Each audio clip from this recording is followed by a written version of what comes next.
حضرت عثمان غنی کے زمانے میں مسجد کو پختہ بنایا گیا تو بہت سے صحابہ نے اعتراض کیا اور کہا کہ حضور صلی اللہ علیہ وآلہ وسلم کی مسجد کو اسی حالت میں رہنے دو جس حالت میں حضور صلی اللہ علیہ وآلہ وسلم کے زمانے میں تھی، وہی کچی دیواریں اور وہی کچی چھت اور کچی زمین۔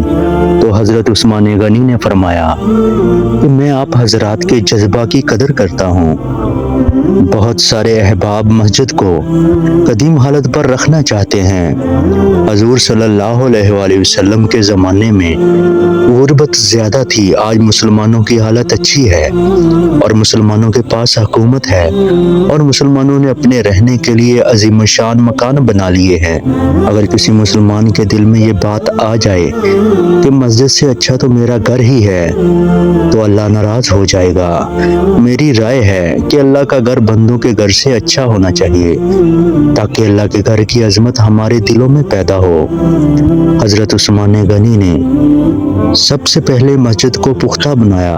الحمدللہ پوری دنیا میں مسجدیں پختہ ہونے لگیں، بڑی بڑی عمارتیں تعمیر ہونے لگیں۔ دنیا میں لاکھوں کروڑوں مساجد تعمیر ہو رہی ہیں، ان میں نماز پڑھنے والوں کو اور محبت بھری نظروں سے دیکھنے والوں کو اللہ نے اپنے خاص بندوں میں شامل کرنے کا وعدہ کر رکھا ہے۔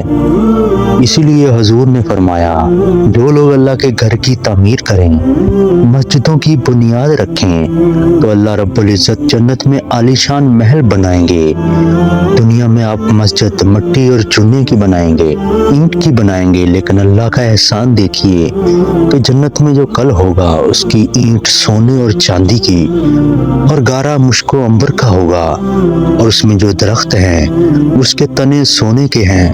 جب ہوا سے اس کے پتے ملتے ہیں تو ایک خاص قسم کی سریلی آواز آتی ہے جس کو سن کر جنتی اللہ تعالیٰ کا شکر ادا کرتا ہے۔